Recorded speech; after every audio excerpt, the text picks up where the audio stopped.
Inspired by crime films like Drive, Hotline Miami is a fast, fierce, and surreal top-down shooter from Denton Games.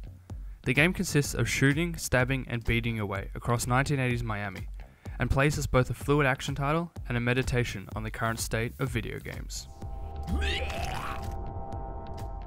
Hotline Miami is a hard game, like really hard. It only takes one shot to die, which means that by the 4th level, you might find yourself failing quite often, almost to the point of putting down the game altogether.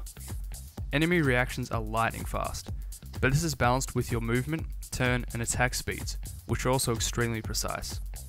The various firearms and melee weapons are tightly constructed as well, with seemingly minute differences rippling out to change the larger systems of gameplay in bigger ways.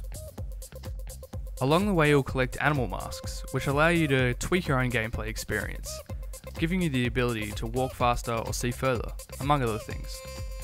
Enemies still remain incredibly tough though, so the masks don't disrupt the main cycle of trial and error, which does carry a certain appeal. As you get further into the game, it becomes necessary to employ your own strategies, such as baiting enemies and using corners and walls to your advantage. Apprehension begins to melt away, until the game's gratuitous violence becomes something really scary. It becomes fun. Each level begins with a telephone call, which tells you where to go and who to kill. These instructions are disturbing and strange at first, but soon enough you know what to expect. You pick up the phone, you go kill people. It's the core loop of Grand Theft Auto, boiled down to its most basic form, and this repetition permeates throughout the rest of the game as well, putting you into a haze of gruesome concentration.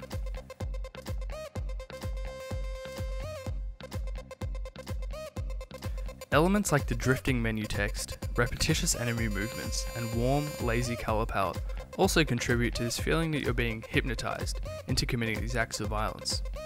A fast-paced, energetic soundtrack urges you to rush in, even if your instinct might be to hang back a bit. The pixel art visual style and smooth gradients of the backgrounds clash to create an underlying feeling of discomfort, as if trying to break you out of your spree. Although the visuals are busy, the techniques used to indicate depth, space, and structure are impressively minimal. The game uses shadow, contrast, and gradient quite effectively. The end of level screen is a great example of this simple, effective aesthetic, where pixelated palm trees drift past as you reflect on your actions. Hotline Miami follows a recent trend of self-critical games. Games that help us question some of the more ingrained aspects of video game design, convention, and culture. While the difficulty curve may be too steep for some, Hotline Miami remains an exciting and challenging reflection on the treatment of violence in both video games and entertainment in general.